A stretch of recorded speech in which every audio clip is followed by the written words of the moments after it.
Hello, everybody. Welcome to another episode in the DJ Anesh set, taking you along the airwaves of Southeast Asian history. DJ Anesh speaking. I want to take this opportunity to wish you a smooth journey. We've been voted top in the charts once again. I think it's safe to say we dominate the Southeast Asian history charts in River Valley High School. Thank you for your support. Thank you for your love and your loyalty. We are who we are because of you. If you look out your window to the left, you'll see thunderstorms gathering. Those grey, ominous clouds in the distance just beyond the horizon. Flashes of lightning and white light. A cold breeze in the air. And the smell of rain in the distance. A tremble in our hearts as we see what's about to come.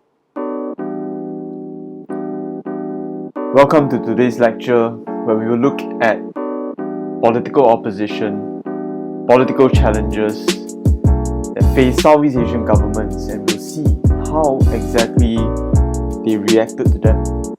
What an appropriate metaphor then to use the storm as an example. You can get swept away by it, or you can hold fast, dig in your heels, and emerge all the stronger. How exactly did Southeast Asian governments deal with such crises? Did they crumble under the pressure, or did they emerge stronger after that? Let's take a look and let's find out. Let's enter into the magical world of Southeast Asia history, looking at the political turmoil from independence to the year 2000 and how governments dealt with them. DJ Anesh here, wishing you a pleasant journey ahead. Let's ride this storm. Okay guys, welcome again. Thank you for joining me today in another journey through Southeast Asian history. Today we are going to be continuing our study of Theme 1, looking at political stability issues, looking at approaches to governance. And today we are going to be looking at the effectiveness of control. It is a follow-up from last week's series of lectures and tutorials, looking at the various tools of control, but more importantly, judging and assessing the effectiveness of Southeast Asian governments in dealing with the various challenges that came up along their regime or in the entirety of the nation's history in our period of study. So once again, we are looking at those same focus, but right now we are going to be looking at some things more in specific. Specifically, today we are going to be looking at political challenges, some types of political challenges, and we are just going to be looking at how governments responded to such forms of opposition throughout their rule.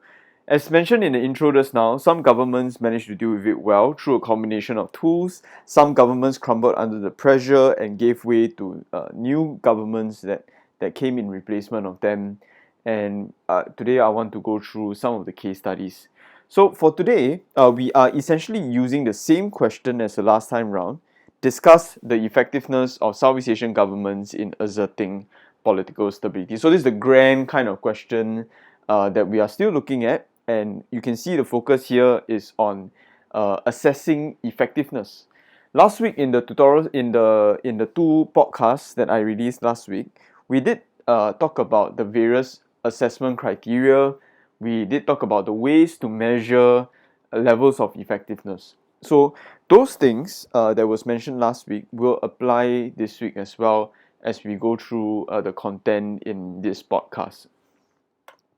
As I mentioned in the intro, some of the things that we are going to cover today are more specific rather than broad. I think last week with the two podcasts, we did cover a variety of tools, and we looked at various Southeast Asian governments and how they employed them, and We looked at it across space and time, things like that. Today we are going to be looking at something a bit more specific. This is extracted from your syllabus document, and the red bolded words over here that you see is going to be the focus of our content today. Today I want to look at certain types of political challenges as well as certain types of political opposition, and I want to see how governments reacted towards these two things. So today, unlike in previous occasions where I think I structure the lecture or the tutorials in a more argumentative way, today I'm going to go through 7 case studies.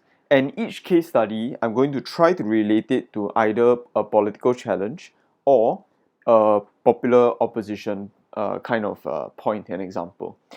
Of course, the list that I go through today is not exhaustive. It's just an example of what you need to do when you pick out evidence from the case studies as you read the notes and all that kind of stuff. So what my point is here is that when you read the notes, it is voluminous and there's a lot of information. You must be strategic and you must be targeted as to what you want to extract from the notes. Not every piece of information is going to be useful to you. How do you judge what is useful? It is based upon the point that you're trying to make, or is based on that particular area of study that you are assessing at that point in time. So today, I hope to use this podcast, and I've structured it, very specific and very focused. So to give you an idea of how this all works out, where I have a specific point to prove, or I have a specific area of study to cover, and then I'm going to be extracting the information from the case studies in order to analyze and to investigate these points of discussion. Over here today, once again, political challenges as well as popular opposition. But the key focus, once again, is looking at effectiveness of control, effectiveness at political stability. So before I go on, just some recap. These are the tools of control that we covered with the 2 podcasts last week.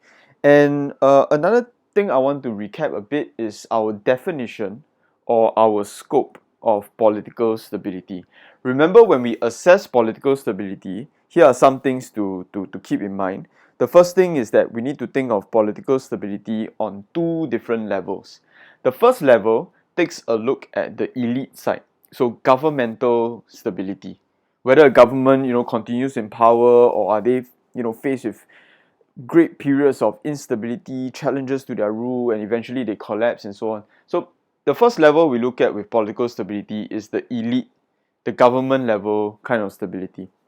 Second level of stability that we look at is the societal order, societal level of stability, mass level of stability. This one is more about society at large.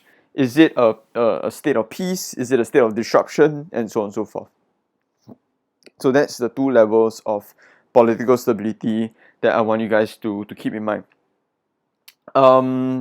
The other thing that I want you guys to keep in mind with regards to your assessment of governments and their ability to create political stability, I want you all guys to think in terms in more longer term terms as well.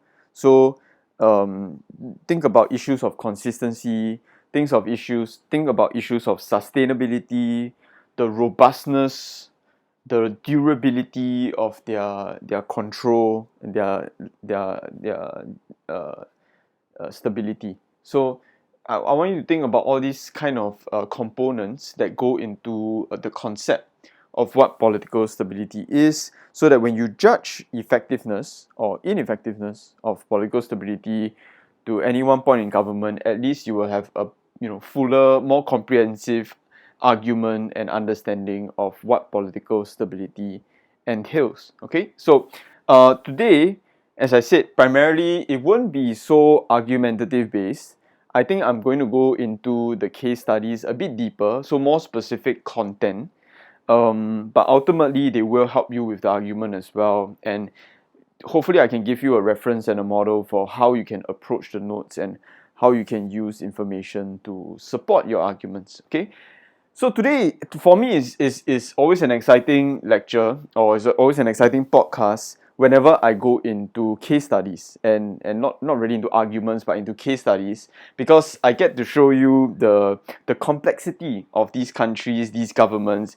Some of them are really amazing stories, and that's essentially for me what history is about. It's about stories and the way you tell them in dramatic fashion. And you know me, I'm like drama mama, like 100%. I'm 50% Indian, so that drama element is definitely gonna come out in the way that I retell stories. Just before we go in, and a simple anecdote I want to share with you. Back when I was in JC, I did European history, and one of the case studies in European history was of the Italians in this African country. At that point in time, it was called Abyssinia. And basically, the story goes that the Abyssinians, they were, like at that point in time, they were unmodernized peoples and all that. But when the Italians came and they tried to colonize Abyssinia, the Abyssinians, according to my teacher back then, the Abyssinians, they fought back even with I mean, literally with whatever kind of weaponry they had, bows and arrows and spears and all that kind of stuff, and they beat back the Italians with modernized like guns and that kind of stuff. And so I was like, wow, this is a really cool kind of thing. And I went back and I went to read up more on this whole story, and turns out the Abyssinians, they didn't exactly um,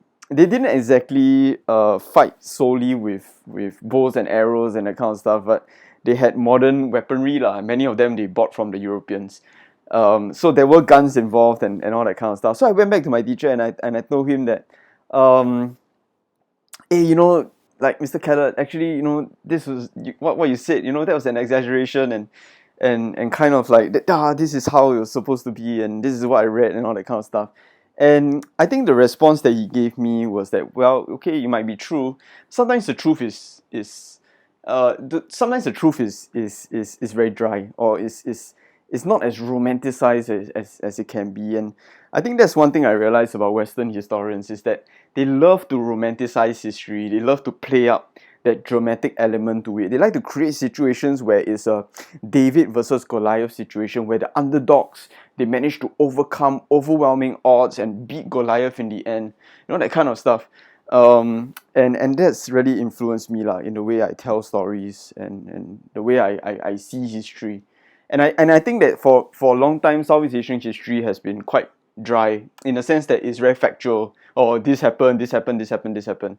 And it's a bit not very welcoming lah, let's put it that way. So the way I try to deal with Southeast Asian history is also I try to create some grand narratives and things like that. Anyway, I digressed for quite a while. Hope that was just a break for you to listen to my voice, which of course is soothing all the time. So yeah, let's go into the case studies. Let's start with Thailand. Over here, what I want to do is that I want to look, you can see the header over there, and the subheader you can see popular opposition. So actually, between the two terms, the one that I want to deal with first is popular opposition. So I want to try to give you an idea of what popular opposition looks like. Now, as the name suggests, like popular, okay, popular implies that these kind of movements or this kind of opposition, right, it is wide scale, it is widespread. There must be a sizable amount of people involved in this opposition for it to be classified as popular opposition. So I'm talking about hundreds of thousands of people. I'm talking about it going to the millions of people. And the case studies that I've selected here that showcases popular opposition, it really does go into those kind of numbers. So with regards to other things like, let's say, the communist movement or communist threat, or certain other kind of popular opposition, certain other kinds of opposition, which is like political opposition, like let's say other political parties, that kind. I don't think I would really classify that under popular opposition. So for me, an essential quality of popular opposition is that there must be this critical mass of people from society at large. They are gathering in large numbers, and they are going into demonstrations, protests, riots against the government. or against some form of law or policy or whatever it is, but basically they're pouring out into the streets. So that's my idea of what popular opposition is and the kind of components lah, that go into this term. Now, as we go into Thailand, I want you guys to get an understanding of the genesis of the popular opposition scene in Thailand. Of course, there are many other incidences, but here you see that I picked out two, and they occur sometime around the early to mid 1970s. And actually, both of these popular oppositions are connected to the military dictator Thanom Kittikachorn. So that is the evidences that I've selected. There may be more across Thailand, but this is the one that I want to focus on now. Now, again, talking about the genesis of the popular opposition right here, a lot of this popular opposition was in reaction to military rule, particularly towards the military rule of Thanom, because he really brought it to the extremes, and it was a very harsh regime and a harsh dictatorship.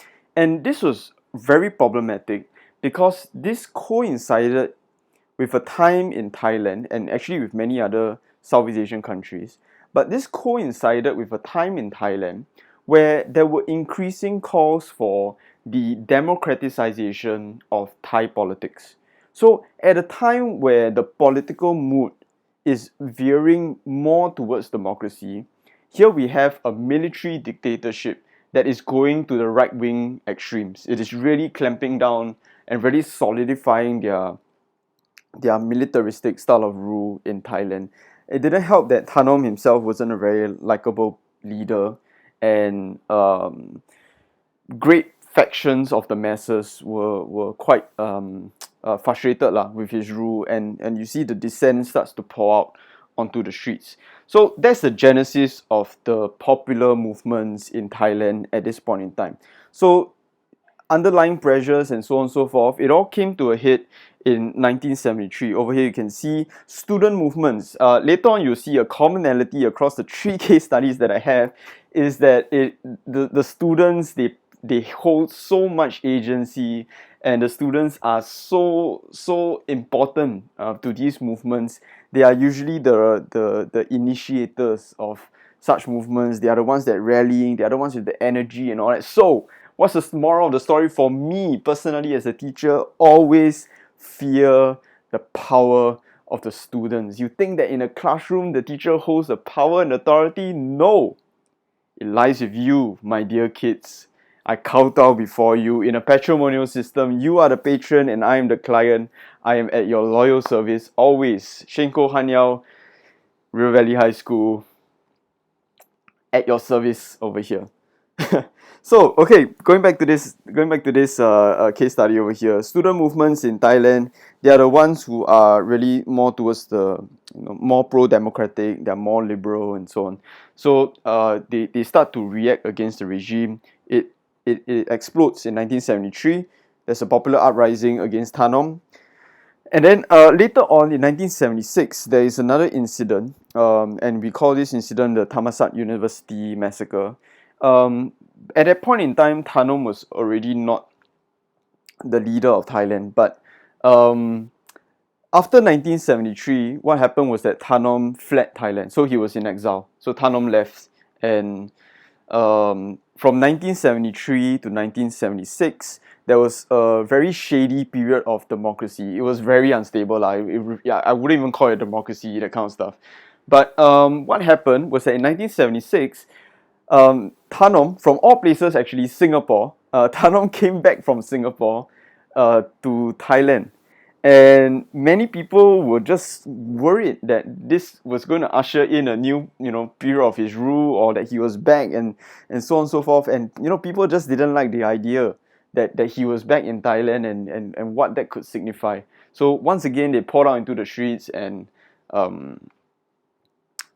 this time around it got really quite violent because there was military and police action, and actually many students were killed in this incident in 1976. So you can see that some of these things it does get quite violent. It does get quite bloody.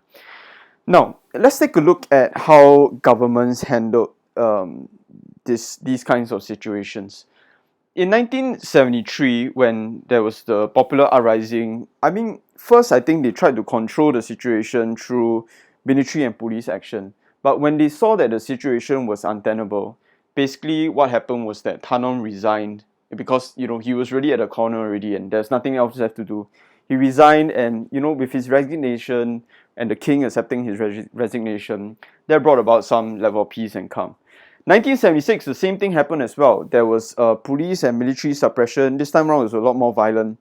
Um, and yeah, so that's the kind of commonality between the two. There is the use of the military, and there is the use of police. Basically, what we'll call this is the use of enforcement action, okay, against such popular protests. Are these effective? I think for the short term, definitely so. But for the long term, I think it's more questionable. Whether does this put a conclusive end to things, or does this actually breed more underlying dissent, which would maybe years down the road it will start to erupt once again. So that's the kind of things that you need to consider lah, with the use of enforcement action, whether it's from the military or from the police. Now, I want to talk about what happens after 1976. Now, what happens after 1976 is that the establishment or the authority, the elites, the political elites, they look at the situation and they see, 1973, 1976, they see these great periods of unrest. And ironic of ironics, right? What the Thai elites, the authorities, the establishment, even the king, okay, even the king, at that point in time, all of them collectively looked at these situations, and they kind of linked it to the failures of democracy. They saw democracy as, in a sense, right, a cause of all these kind of things. So they looked at it and kind of like, oh, this is a really problematic kind of political arrangement for us to be in. So what happened after 1976, right, is that the military and the monarchy, they kind of like work a lot closer together, and they became a lot more interventionist in society. So even the king, not the Thai king, right, traditionally he's seen as a constitutional monarch. So meaning to say that he might not really directly intervene in the political affairs of the Thai state. But over here, what happened is that after 1976, him together with the military, they kind of assume a paramount position. They assume central command, and they collectively would rule over Thailand in a more interventionist kind of way. The king would play a more direct role in politics even. So you can see that the Thai long-term kind of strategy, right, to establish social order and maybe even governmental continuity in the form of the military governments, right, is to just, institutionally centralize their power, like really dig their heels in, and try to consolidate power within these two institutions, the monarchy and the military. And through that, actually it was quite a stable form of government that lasted all the way till about 1988, where at that point in time, Thailand once again swung back to democracy, and started to prepare for democratic elections. That time is in a more peaceful setting lah, not like the kind of things you see in the 1970s over here. But I wanted to emphasize on three things over here, and you can see as the last point: military, national ideology, and centralization of power. So when we talk about how governments responded to popular opposition, like remember I told you that tools usually don't operate in isolation. They usually operate in concurrence with one another, and certain governments would lean towards certain types of tools. Over here, with the intervention and with the direct ruling from the military and the monarchy, you can see the kind of tools that they use to enforce control: the military itself, the centralization of power with now the monarchy and the military having that kind of alliance, And lastly, national ideology. When the monarchy and the king, when they started to rule in tandem, what they did was that they added this idea of nationalism. They are doing this in the name of the people. They are doing this in the name of Thailand.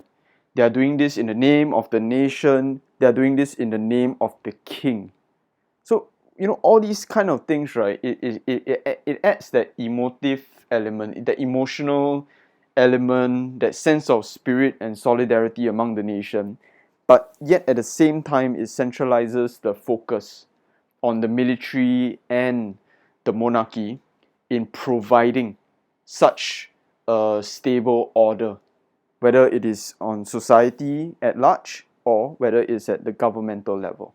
So that's how Thailand kind of dealt with the political opposition. You can tell that I'm going through a narrative over here. Again, the assessments on how effective you think these kind of things are, I still will leave it up to you. But yeah, this is kind of how it went, and this is my own take on things lah. With what happens in Thailand. Okay, now we will move on to a similar case study in Burma. We are also looking at popular opposition, and I know that thus far I presented Burma as this militaristic state, and it is lah, right, for a very very long period of time, arguably even lasting all the way till today. But I want you to know that even in such a highly militarized environment, even in such a highly repressive state at that point in time, there are instances of civil movement. There are outbursts of dissent and popular dissent at that. And as I mentioned, popular, the idea is that it goes into the hundreds of thousands, it goes into the millions. And with one of the cases here, you can see the 8888, wow, very hot. The 8888 uprising. Actually not very hot for the Burmese, but okay. The 8888 uprising, that protest movement, went into the millions. So you can see that even in such a state as Burma, where it's military government and so on and so forth, there are political challenges, right? There are popular opposition, and similarly, the military government would have to deal with these kind of things. Whether or not they were effective in doing so, once again, I leave it up to you guys. Over here, the situation, the origins of all these kind of protest movements is quite similar to Thailand, where there is a clash in the political mood versus the type of governance that is at that point in time. So even in Burma, there are huge pro-democracy movements. There are calls for the greater liberalization of societies. They don't want to live in such a repressive regime and this kind of thing. Take a look at that. Students, once again, at the forefront, at the vanguard of such a revolution or such a protest movement. Again, the power of the youth is evident across all of Southeast Asia. A lot of our mass protest movements begin with university students. Guys, when you go on to university, stay in school, study hard, don't do drugs. Now, for Burma, what is happening over there? Actually, as early as 1962, and if you recall, 1962 is the year that Ne Win formally took power after he couped against UNO. So even right from the point at the start of Ne Win's rule, you already have reactions against the militaristic style of governance that is at play over there. The 1962 Rangoon University protests. What the Ne Win government did at that point in time is he used the law lah. So legislative coercion, there's things to do with the law, and as well as police action using some repressive measures. What he did with regards to the law and that kind of stuff was basically he started to act against the universities, and he started to close a lot of them down because they were the hub of all these protest activity. So there was enforcement against all these universities and things like that. And it's not just in the capital, it's not just in Rangoon, but it's across a number of cities within Burma. Because the idea of protests or revolutions is when it starts in one place, usually it catches fire and it goes throughout the country and that kind of stuff. So the same case in Burma for that. But I think the bigger one that I want to talk about is the 1988 revolutions, the 1988 uprising, the one that I referred to as the 8888 uprising. Over here, it is the same kind of sentiment where there are greater calls for the democratization of Burma. At this point in time, there are limited political parties that are allowed to operate within Burma. So even though it's military rule, but there are some political parties that are operating around. By this point in time, Aung San Suu Kyi and her National League for Democracy, they are already at a good level of visibility. People know them, people love them, and especially her. And she became this symbol of democracy and that kind of stuff. So all these things are starting to boil up in Burma. And at this point in time, the protest movement is not just confined to students anymore, but many different factions of the population are involved in this protest movement. One of the great indicators of how crap your regime is, or how much of shits you are in, right, is when the religious order starts to join the movement as well. So in the AA uprising, what happened was that the monkhood also joined the protest movement. Later on in the next case study, you will see the Catholic Church also join the protest movement, and I think that's where you as a leader you've screwed up lah. That when God is against you, I think that's I think for me that's the final straw lah. I think as a leader, if I see this kind like nuns or monks protesting against me, I'll be like, okay lah, cool. I think my time's up. I'll see you guys. Let me take my plane to Hawaii and live out the rest of my days. Um, Going back to Burma over here, what we have is the protest movement in 1988. At this point in time, because of the size of the movement, the critical mass of this movement, right, it is virtually impossible to launch military or police action against this level of movement. And that just gives you an idea of how big this is. Um, they do it in a limited form, and there are a lot of repressive actions that went on in 1988. But one of the bigger strategies that Ne Win and his military government had was something more of a political nature rather than something more of a physical nature. So what happened in 1988 was that Ne Win actually resigned. He gave up the post, and in a sense they formed this new government called the State Peace and Development Council, the SLORC. And they even did like say that, okay, we are going to pave the way for elections, like popular elections, that kind of stuff. So it was more of a political nature, their response. And I think that was probably at that point in time lah, maybe the best strategy to deal with that kind of crowd, to deal with that level of opposition. And Aung San Suu Kyi was actually, together with the National League for Democracy, her party, they were actually going to contest in this thing. And in fact, I think it went through. But I think the problem here is that when the elections were held and so on and so forth, actually Aung San Suu Kyi, she won a good majority. But at that point in time, the military intervened, denied the elections, and placed her under house arrest and so on and so forth. And then essentially Burma went back to military rule. So you see, I think the strategy here, right, is that the and in particular with Ne Win, like there's a public level of action, and the public sees certain things, but I think they're more on a superficial manner. They're kind of like there to placate the population at that point in time. But do they really, did the military government really want to relinquish power at that point in time? I don't think so.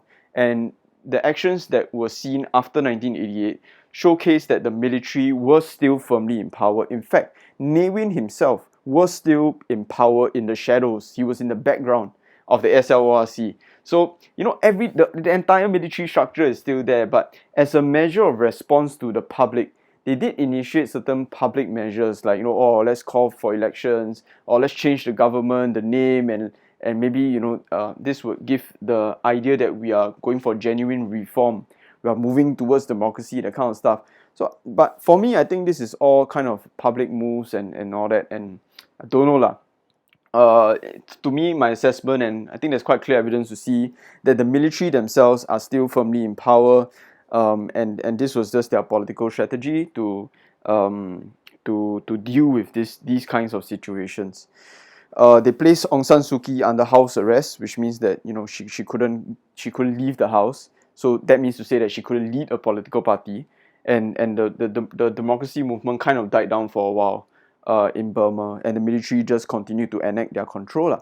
So when we look at the basket of tools that were available to Burma at that point in time and what they did employ, we can see the military, electoral manipulation, and centralization of power. I think these are the kind of tools that they use in concurrence in order to re-establish societal order and to ensure the continuity of military rule in Burma. And I think there's good evidence to show that these kind of things did continue.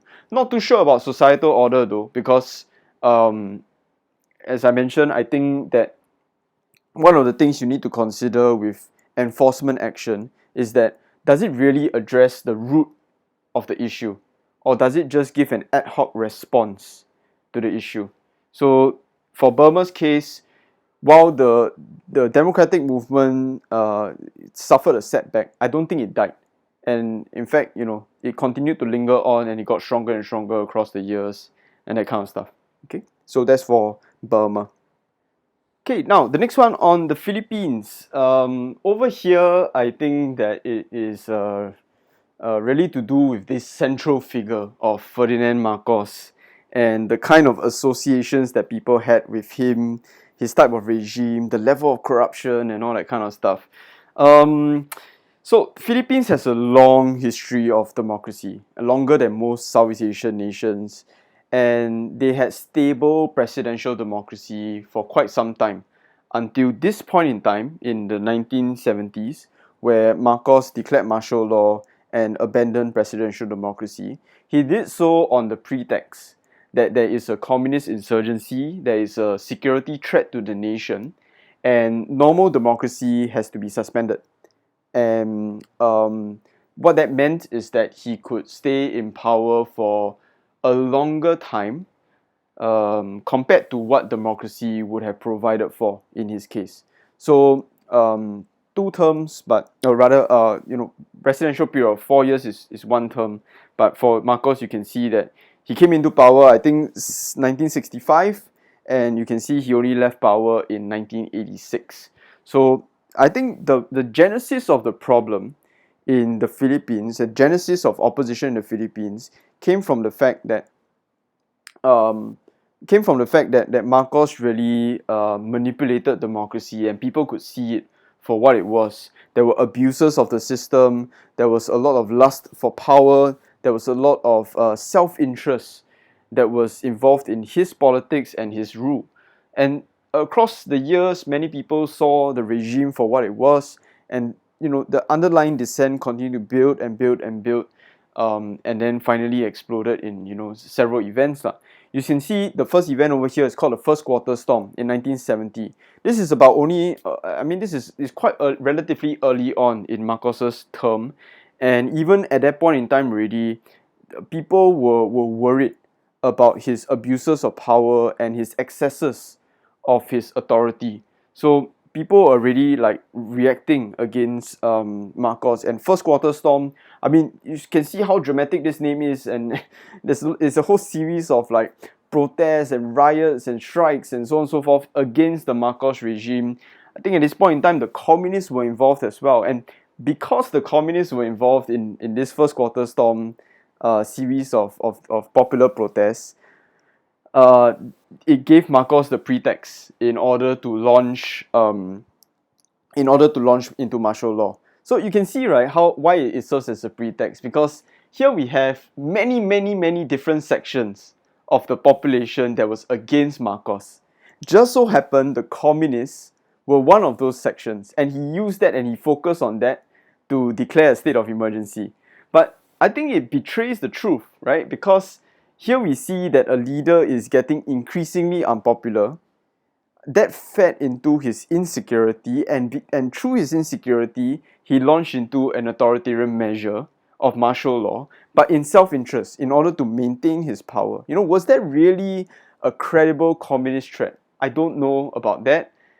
But compare that level of the communist threat against the popular opposition against his rule. I think the popular opposition against his rule is much larger compared to this communist threat that he so used as a pretext. So I think people could see for what it was, and from the 1970s, there was already kind of like reactions against his style of rule and that kind of stuff. His counter reactions, he used the police, he used the military, he used legislation, and of course he used martial law in itself. So those are the kind of things, and I think that for all that's said and done, all these things also did help to contain the popular opposition.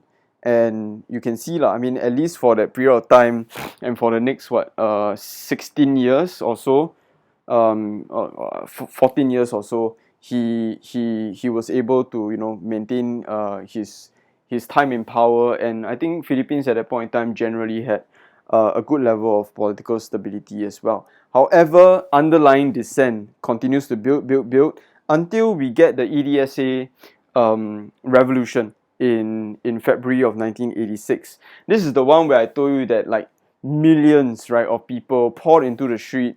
The Catholic Church is there as well. Even the military is there, reacting against the Marcos regime. They are throwing their support behind this leader over here. This lady, her name is Corazon Aquino.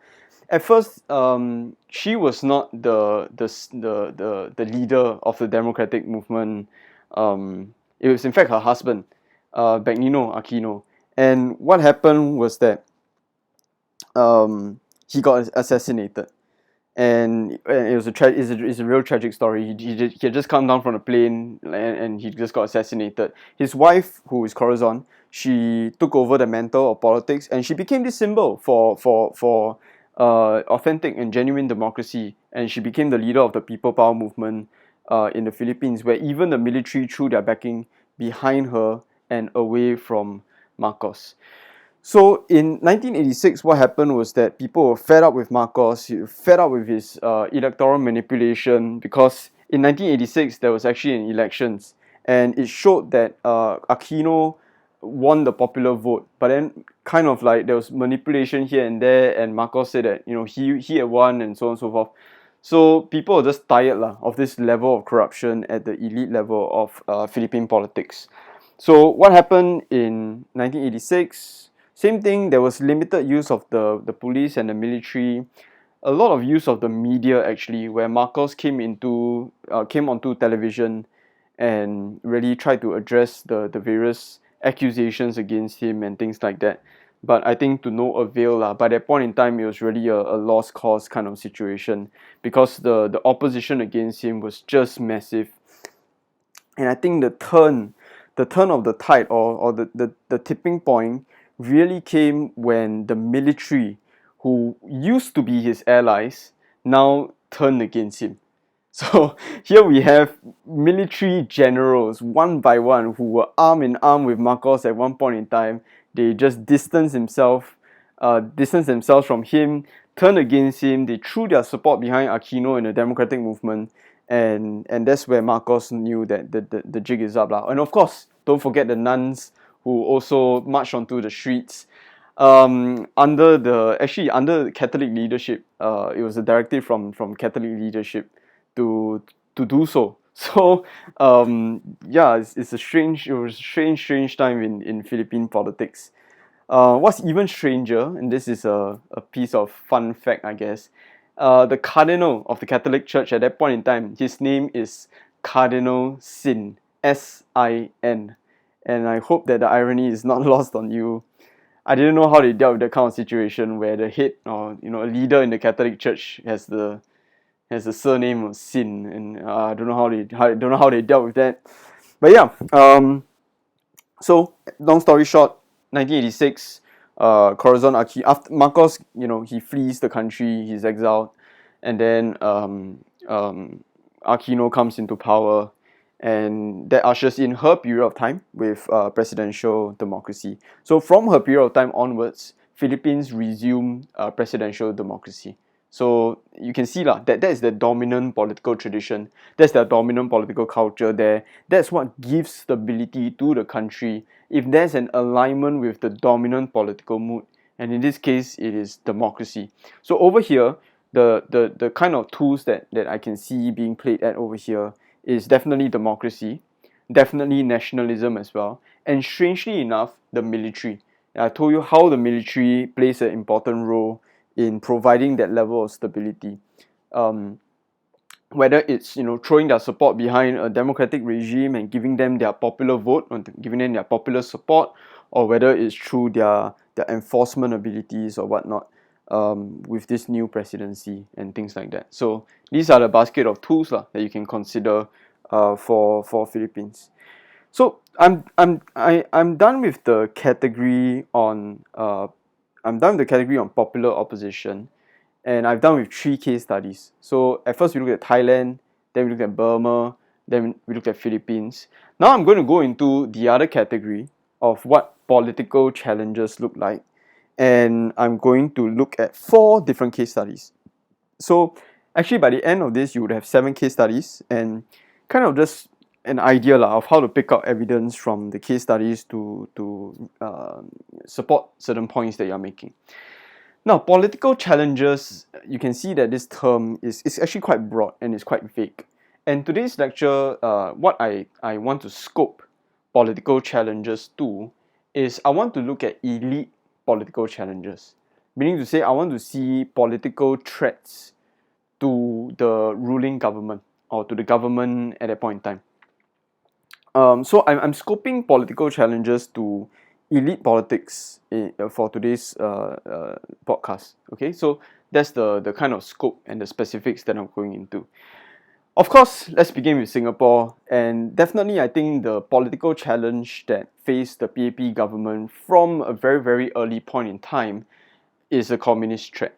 Now, the communist threat is not just a radical movement at that point in time. It is a political party as well, and in fact, in the early days, the Barisan Socialists was together with members of the Barisan Socialists were together with the PAP, and there were many left-wing communists in the PAP, like in the early days lah. So before the split between the PAP and the Barisan, these kind of people, they kind of like worked together, and they presented themselves as a united front of sorts against other parties. However, the subversive nature of communists and the communist leaders in Singapore, like Lim Chin Siong, for instance, they started to pose a challenge to the PAP hold on power and PAP's chances of getting into a position of dominance and authority. So what happened in Singapore is that the communists, it was seen as a destabilizing force. So there were a lot of legislative action. There was a lot of institutions that were created in order to try to contain this communist threat. Over here, you see my first point, institutional structure. What the governments created were bodies, like ministerial bodies, where it could help to coordinate activities or policies against the communist threat. In this case, it's the Internal Security Council. And the kind of policies or actions that they engaged in are things like the preservation of Public Service Security Ordinance, and this was used in Operation Cold Store in 1963. This is the operation where they locked up the communists. Many members of the Barisan at that point in time, including Lim Chin Siong, was locked up. And that kind of extinguished the communist movement in Singapore effectively. The other one is the Internal Security Act, and it was used in this other operation called Operation Spectrum, where there was supposedly a plot by some people, and it's called the Marxist conspiracy, where they also wanted to set up some sort of a Marxist society, like communist society in Singapore, and the ISA was used against them. So the ISA basically allows the authorities to lock up these people without trial for a minimum period of a number of months, and without any needing to go through like court or whatever, that kind of stuff. So it's a measure to deal with situations of extraordinary importance, especially when it concerns things to do with security threat. And at a point in time, in the context of what we're studying, the communists, they are definitely associated with the security threat that they pose. So over here, in Singapore, the PAP, as a response to these kind of political challenges, what did they do? They created enforcement mechanisms. They stressed on national ideology, where the idea is to be democratic. Okay, that's a key element of our national ideology, to be democratic, to pride societal order, to be moderate. So these kind of things, I think, are run counter to what the communists stand for at that point in time. So the PAP, they would place heavy emphasis on the idea of common set of principles, common set of values for that the Singapore society should have, as a means to prevent any movement towards radicalism, and definitely any movement towards the communists. I mean, you say your pledge every morning, and you can tell what kind of political terminology there is in there. So, like, we, the citizens of Singapore, pledge ourselves as one united people, regardless of race, language, religion, to build ourselves a democratic society based on justice and equality, so as to achieve, and so on and so forth. So you can see that there are a lot of like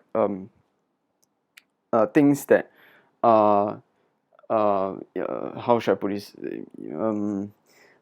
It is made a routine for us to think in more moderate ways, as opposed to moving towards radicalism. And that's one of the strategies that governments can kind of like socialize people away from radicalism and away from communism. And I think that's what the PAP did with national ideology. And of course, the last one is democracy in itself. The frequent practice of democracy, the fair practice of democracy. I think all these kind of things shows people that the system works. This political system of popular elections, voting, a parliament, and so on and so forth, all these things work, and therefore, it is good for our society. So that creates that level of political stability as well. Now, in Indonesia, the story of the communists is quite you can say it's sad. You can say it's funny. I'm not too sure how you want to see it, but the PKI, I think they've been through a roller coaster of a history. Let's put it that way. Now, in Indonesia, I think the communists has been viewed as a political challenge as well. But the two leaders over here, Sukarno and Suharto, they dealt with the communists in actually two quite different ways. Now, what Sukarno did, right, was that he followed the path of institutional centralization. And over here, you can see his political arrangement called Nasakom: nationalism, religion, and communism. Like, wow, that's strange. Now, what Sukarno did is that with regards to the PKI, the communists in Indonesia, he actually incorporated the PKI into his power structure. Like, on the one hand, I think he was worried about the strength of communism and the strength of the PKI. But on the other hand, I think he also saw the potential in having the PKI as an ally and part of his power structure within Indonesia. So actually what Sukarno did was that he incorporated the PKI into his power structure. He leveraged on the resources and the networks of the PKI in order to rule Indonesia in a more tight manner. So that is kind of the way in which Sukarno dealt with the communists. Gave them a bit of power, gave them a bit of autonomy, but at the same time, everyone knew that Sukarno is still firmly in charge, that kind of stuff. Now, Suharto had a completely different view to the entire thing. And when I think Suharto, he's from a military background. And I think Suharto always viewed the PKI and the communists with some level of suspicion.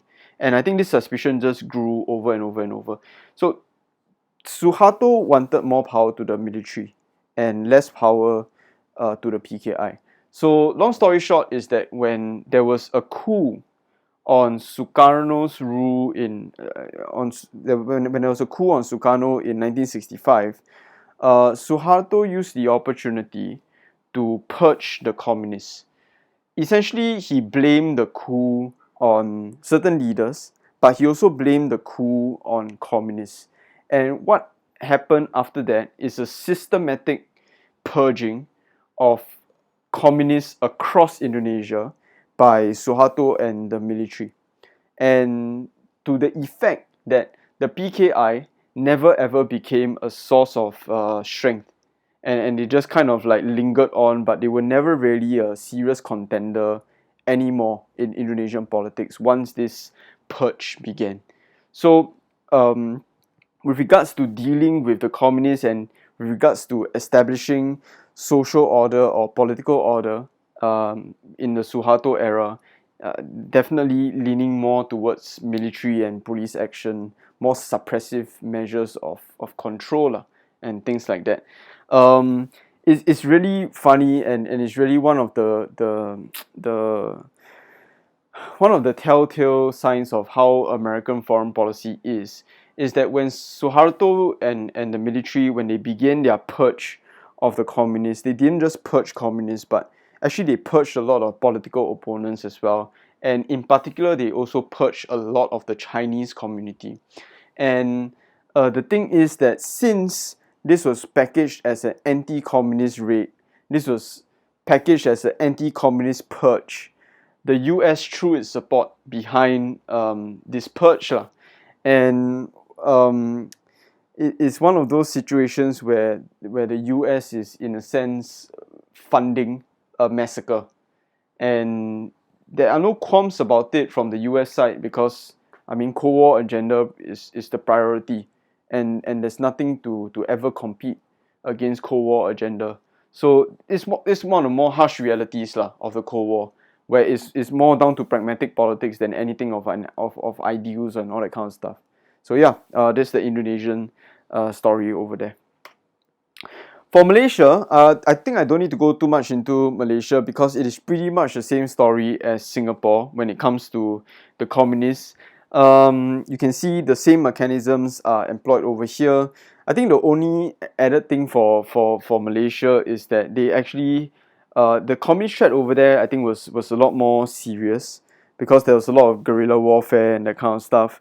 To the point where they declared an Malayan emergency. So that's in a sense like a martial law kind of period as well, where the police would have more powers, and there was a lot of like suppressive and enforcement action against the communists in order to extinguish them. But I think the Malayan emergency plan and action was quite successful in a sense. I think by the early 60s, the communist threat wasn't that wasn't sizable anymore wasn't a credible threat anymore, and more or less I think they got the situation under control. So again, that goes into political stability as well with the things that they had over here. The Malaysian controversy and why I put Mahathir over here is with this operation that you see over there, Operation Lalang. Now the Internal Security Act originally is used against enemies of the state. So enemies of the state at that point in time usually meant the communists, but it could be anyone else. But Operation Lalang I think was a bit more controversial because Mahathir, or the accusation is that Mahathir used it against his political opponents, and Anwar was one of them as well. So Malaysian politics, what a roller coaster, man. It goes up and down, and who knew, 20, 30 years later, Mahathir and Anwar would come again into the forefront of Malaysian politics. But yeah, that's how history works. And the last one that I have for you is Vietnam. Now, Vietnam is a really unique case study because, the political challenge in Vietnam is not so much the communists. In fact, the communists are the government by 1975. I think the political challenge that we have over here is the overarching challenge of reunification itself. So there is a lot of resistance in the South. When the war ends in 1975, and when Vietnam is reunified into one country, it's not really a happily ever after kind of situation. There's a lot of resistance in the South. And as the North are coming down and as the North are taking over and they are They're reshaping Vietnam into a socialist or a communist nation. There's a lot of resistance from the south, and there needs to be some measures lah to be enacted in order to try to reunify the country. With regards to political challenges and the more vocal ones, there was also purging and there was also indoctrination. So things like re-education campaigns or re-education facilities where they will march, the people into like dormitories or like remote places, and you'll begin their re-education campaigns and things like that. There's a lot of propaganda going on as well, trying to mold Vietnam into this communist state. So these are all the organs of the nation, organs of the government that they are trying to use in order to deal with this political resistance to shaping Vietnam into a communist state. And over here you can see the basket of tools. Definitely it involves national ideology. Definitely there's media as well. The idea of communism in itself and institutional centralization, where the focus of the loyalty is on the Communist Party. The Communist Party is associated with nationalism. So to be patriots of the country, all these things have to align. The people, the Communist Party, and nationalism itself. So that's the kind of structure that Vietnam had, and the challenge that they had, and the kind of approaches that they used to deal with that.